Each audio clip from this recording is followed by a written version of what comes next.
Welcome to the Project Censored Show on Pacifica Radio. I'm your host, Mickey Huff. Today on the program, in this segment, we welcome back to the Project Censored Show, Kevin Gosztola. Kevin Gosztola has spent the last decade reporting on Julian Assange and the WikiLeaks case, and of course, the wider war on whistleblowers in general. Kevin is the curator of the Dissenter newsletter. He produces and co-hosts the weekly podcast, Unauthorized Disclosure. His work has appeared in outlets such as The Nation, Salon, Common Dreams, and Truth Out. He's a featured guest on Democracy Now!, The Real News Network, Counterspin, and Al Jazeera English. He is also author of this book, Guilty of Journalism, The Political Case Against Julian Assange, with a foreword by Abby Martin. This is out by the Censored Press, Seven Stories Press, came out this last spring. It's pretty much the only book, by the way, in the U.S. that really chronicles the political case against Julian Assange. Kevin Gosztola, welcome back to the Project Censored Show. It's been a while. Good to be speaking with you. Thanks for having me again. We are, as always, open to your expertise, and we have been this year inviting you back fairly regularly to give us updates on the case, the extradition case concerning Julian Assange, who is still in Belmarsh prison out of London. So Kevin Gosztola, can you give us a couple quick updates where we are with the extradition case? But we do have there are several things that we're going to talk about today. We're going to talk about updates on the CIA case, the congressional letter and recent Australian visit, and a few issues around media. But Kevin Gosztola, just kick us off with a few updates from the last couple months. Julian Assange remains in a state of limbo that has defined much of this case. As of now, I can tell you and everyone listening and watching that Julian Assange has been in Belmarsh prison for over 4.5 years. He's been held there. This is a high security or similar to a maximum security prison. It holds people who are accused of terrorism offenses, people who are accused of violent crimes are there. And he, of course, has been charged with leaking or publishing leaked documents by the United States in violation of the Espionage Act. They're enforcing a law against Julian Assange, who is not an American citizen. He's an Australian, which is why we're going to be getting to the Australian Prime Minister and his visit to meet with President Joe Biden.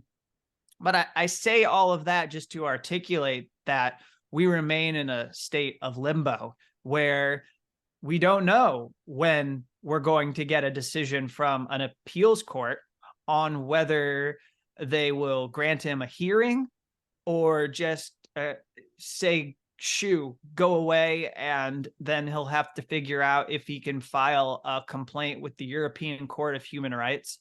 And if the European Court of Human Rights is able to do anything to help him out, that would be fantastic. However, there is a widespread fear that the US government, with the British government as a partner, might try to put him on a plane and bring him to the United States for arraignment to begin the Espionage Act trial. And he wouldn't be able to protect himself and prevent extradition by going to the European Court of Human Rights.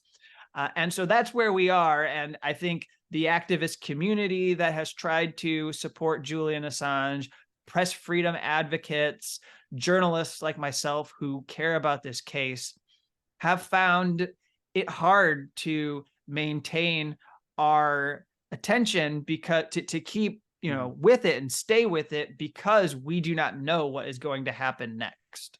So Kevin Gosztola, well put, and it does describe, again, sort of this waiting, this kind of just ongoing period of speculation and wondering while simultaneously trying to prepare for what might come next. Can you talk a little bit about efforts in the U.S. In legislative bodies and Congress? They've been pretty slow to really mount any kind of force or any kind of statements in support of Assange. Or ironically, the Biden administration has this year on a number of occasions spoken out in favor of press freedom, but only when decrying practices in Russia or other parts of the world, without bothering to look right here at home where it is the very Biden administration that's the one that's pushing this case against Assange. I mean, this goes back several presidents, so it's obviously not just any one of the American presidents. But there was a congressional letter,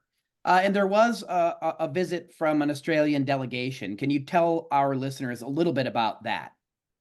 Yeah, so there was a letter that for the first time had both Democrats and Republicans earlier this year. Rashida Tlaib, who's been, just phenomenal in standing up for Palestinian rights and herself, and has come under attack, and her freedom of expression has been targeted in the last couple of months. Simultaneously, she signed on to this letter, but also it was Jim McGovern in Massachusetts and Thomas Massey, a Republican in Kentucky, who were the figureheads that led this bipartisan letter.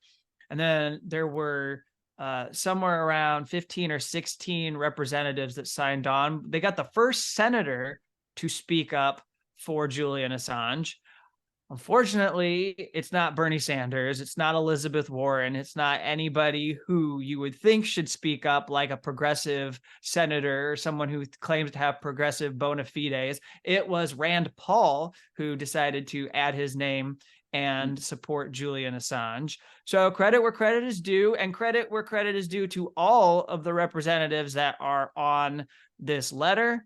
However, it is worth putting into perspective that there are 535 individuals in Congress, 100 in the Senate, 435 in the House of Representatives, and they could all be names on this letter, and they should be if they claim to support the First Amendment.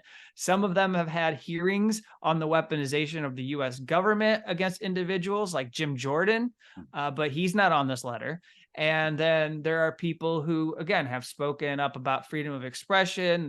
They've claimed to support free speech and all of that, and they are not present. Like, they stood up for Black Lives Matter and other demonstrators when they were standing up against police brutality or police violence, and they supported the George Floyd uprising and everything, and their voices are not there in defense of Julian Assange when the First Amendment needs it most. So it's just worth adding that context.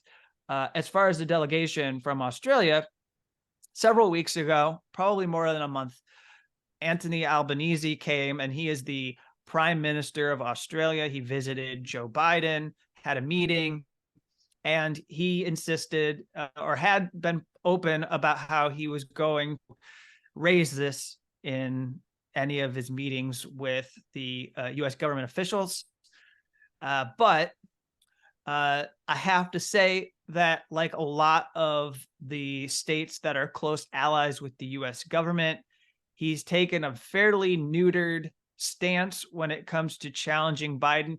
He's no Obrador in Mexico, who is standing up for Julian Assange and has been someone who I think would be fair to describe as a thorn in the side of the Biden White House right now, because he and Lula in Brazil have been very outspoken in support of Julian Assange.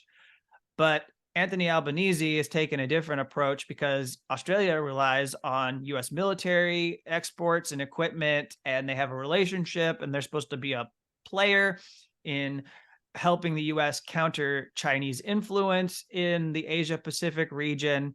And so I don't think there's a lot that he's willing to risk as far as the relationship between the U.S. and Australia goes.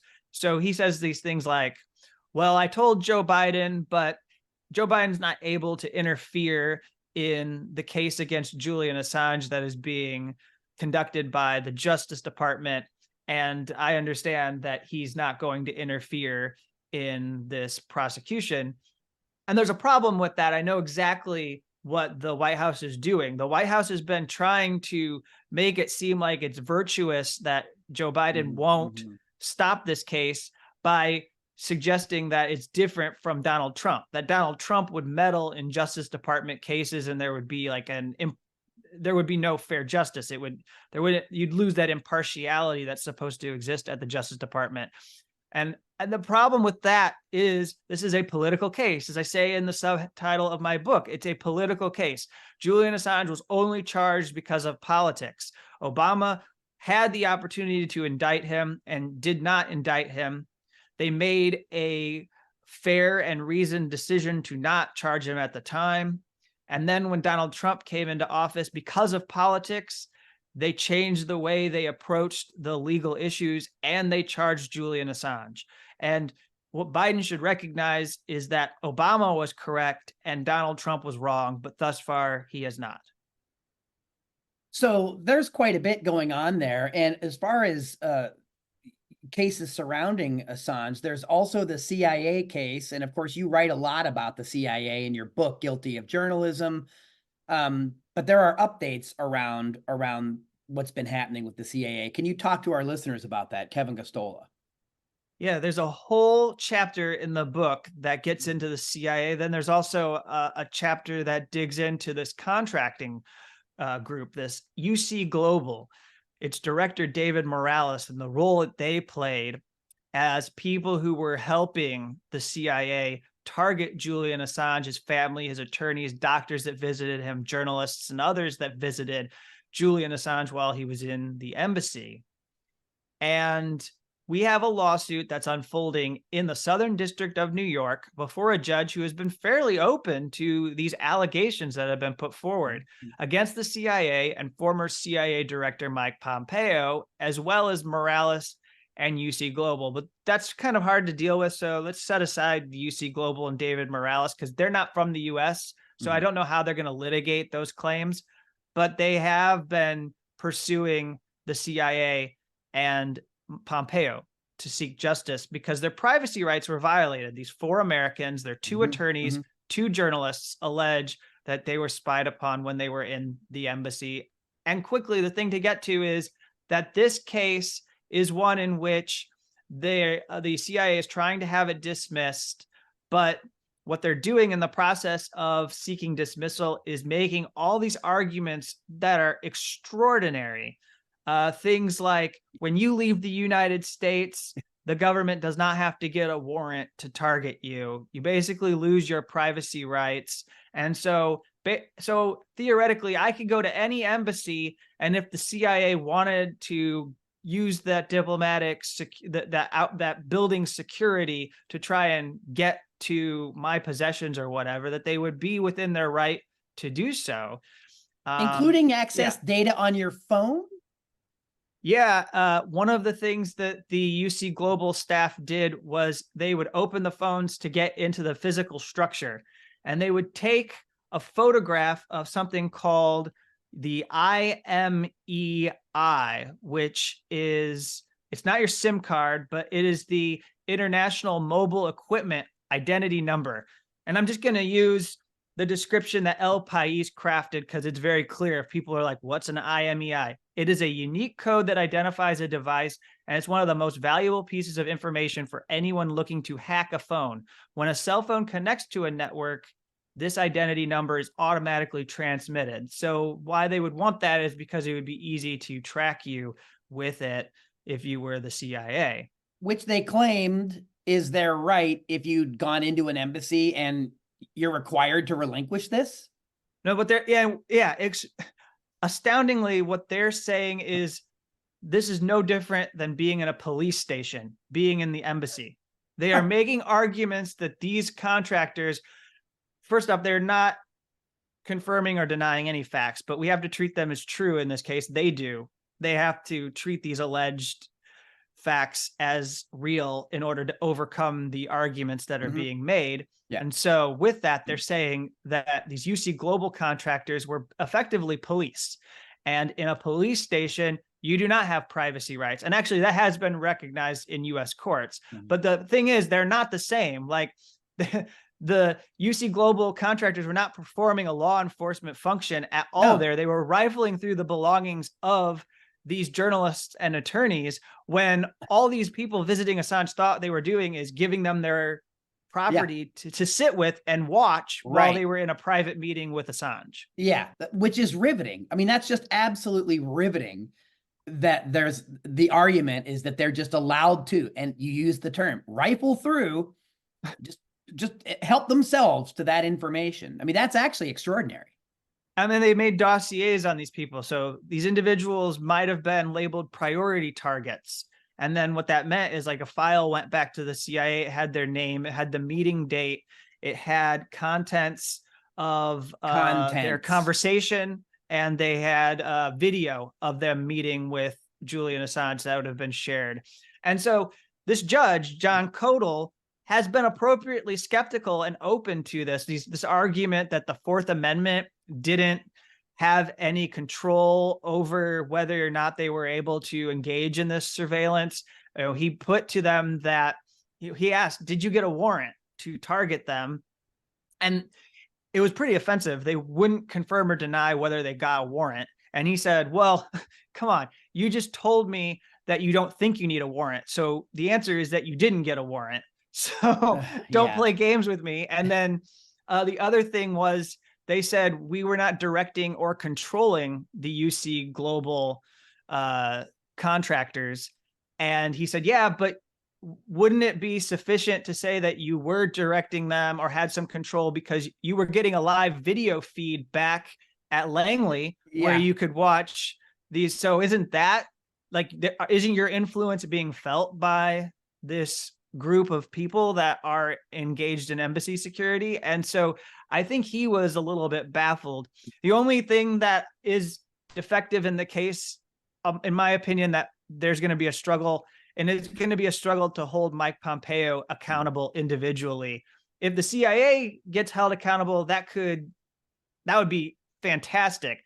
But they're having a little difficulty because of case law and the way the Supreme Court has ruled on holding individual U.S. government officials accountable, that Mike Pompeo might get off scot-free. And that's a little bit disappointing to me because he's one of the most vitriolic and bloodthirsty people that was in charge and went after Julian Assange and his family. I'd like to remind our listeners you're tuned to the Project Censored Show on Pacifica Radio. I'm your host, Mickey Huff. We're speaking with independent journalist and author Kevin Gosztola. His book, Guilty of Journalism, The Political Case Against Julian Assange, with a foreword by Abby Martin, who was just on the show in the first segment.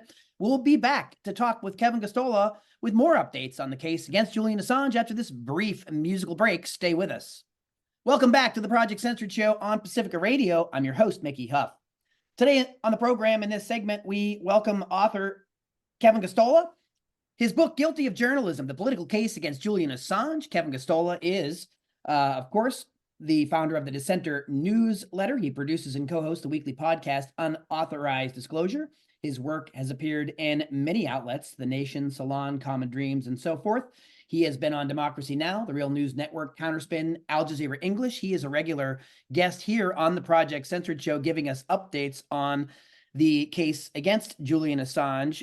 Kevin Gosztola, and again, earlier in the program, we spoke with Abby Martin from the Empire Files, who wrote the foreword to this book. And again, the book is Guilty of Journalism, with illustrations by the great Mr. Fish. This is really the only book, definitive book in our view, of what's been happening with the Assange case, specifically in the U.S. and how it relates to what we think is a coming extradition. But as you've heard in my conversation with Kevin Gosztola today, folks paying attention are still waiting. Kevin Gosztola, you just updated us before the break on the case with the CIA, Mike Pompeo. Let's shift gears momentarily. And there have been some other updates in the last, since October 7, a lot of the focus that we've seen on our program and, of course, in other media outlets has been on Israel, Gaza. And there's some interesting crossover here. We wanted to talk about some of the media silence around the cases around Assange, but there have been a few people in the corporate media in the U.S. who have given some attention to Assange, Kevin Gosztola, which is rare. So we wanted to talk a little bit about that, and you and I had spoken off air about it. So let's get into a little bit about this case, particularly MSNBC and the tabling of journalists there. Kevin Gosztola. Yeah, MSNBC has not been a network that I would say regularly covers Julian Assange's case. I feel like that's an understatement, but they haven't really tried to create hostility toward Assange. They just have omitted and decided that they're not going to let people know that this person is still languishing in Belmarsh prison and that Joe Biden is trying to extradite him. Ari Melber has done a segment or two. But what we really want to discuss here is that MSNBC has canceled the show of Mehdi Hasan. And they decided, I think, that I guess there is one Arab voice too many, because they're going to have Ayman Mohaldin's show. They're going to expand his to 2 hours and fold Mehdi Hasan into his show, I guess, on the weekend or something like that. I figure they believe they can control Ayman more than Mehdi Hasan, or maybe his style. They like his style more. He was seen questioning an Israeli ambassador who said that when he was questioned about children that were found dead in Gaza, he said, well, we don't know how they died. And that was a pretty stunning moment, and Mehdi wasn't having it. And I think the bit of adversarial journalism there was a little too much for certain people who look to MSNBC to toe certain foreign policy lines. And it's an election year that's coming, and you got to make sure that you close rank and don't expose Joe Biden to any criticism that would be unwanted. So MSNBC is preparing for the 2024 election. But Mehdi had covered Julian Assange, had done a couple segments on it. I also want to give him a little credit. Again, I don't think he's the best journalist. I don't think he's always gotten it right. I'm not going to say he's free from criticism, but while he has now had his show canceled, it's important for people to see that he had done segments on people like drone whistleblower Daniel Hale and Reality Winner. But in a segment on drone whistleblower Daniel Hale, who is still in prison, who was convicted of violating the Espionage Act when he exposed things like how 80 to 90% of drone strikes are killing civilians, that he included me. He included some of the reporting I had done at the Dissenter. It appeared on screen. He put the name of my newsletter on screen while he was talking about Daniel Hale, and I don't make it to MSNBC. And that was something where I thought, okay, thank you. I'm glad that you had this platform and you were covering whistleblowers. And I've been glad that he's had this platform to challenge Israeli officials when they come on US media networks to speak about war. And it's unsettling to me that he's being censored. I'm sure you would draw the parallel to when Phil Donahue was canned and lost his show in the run up to the Iraq invasion. 20 years ago. And it seems a lot like this, that MSNBC is preparing for a long conflict in Gaza between Israeli military forces and Hamas militants, and they don't want Mehdi Hasan on air. Yeah. Again, in all fairness, I have been critical of Hasan, particularly his views on Biden administration censorship, which I disagreed with. But I think it's extremely important that we do what you do, and leading by example. It's case by case and story by story. And we're not here to lionize, personal, accounts of, journalists per se. We're not creating fan bases around people. The fan base, if any, should be around the journalistic reporting and the kind of stories that are being told that the public needs to hear about. And when the corporate so-called mainstream actually does report significantly about key issues, we should acknowledge that. And I'm glad to hear that you did. And in this case, it sounds like that we're losing an ally in that platformed world of corporate media around some of the perspectives coming out of the Middle East and around whistleblowers. Kevin Gosztola. Yeah, I think it was fair to say that if the Espionage Act needed to be called out, and the way it was being abused and used to target people like Reality Winner or Daniel Hale or Julian Assange, Mehdi was somebody you could count on to do a show and state very clearly, and do it while recognizing the biases of his liberal progressive audience, knowing that they don't like this guy because they've been told he's a Trump supporter. I'm speaking about Assange. Right. Or they've heard stuff about how Julian Assange helped Russia, and he would deal with that and try to connect with them so they could see, on principle, set all that aside. It doesn't matter to the case. Understand what will happen to freedom of expression and journalism if Julian Assange is prosecuted and put on trial in the US. Absolutely. Kevin Gosztola, we have a couple minutes left here, and I'm going to try to do some deft tightrope walking with time. I'm speaking with you December 1st. This program won't air on Pacifica until after next week, and time changes really quickly. Things change very quickly in some of these instances. So I wanted to let our listeners know that when we spoke, number one, and number two, on December 9th, which is in the future for us, but will be in the rear view mirror when this airs on the radio. This will be on live. This will be on YouTube. So a video version of it will be on before it airs on the radio.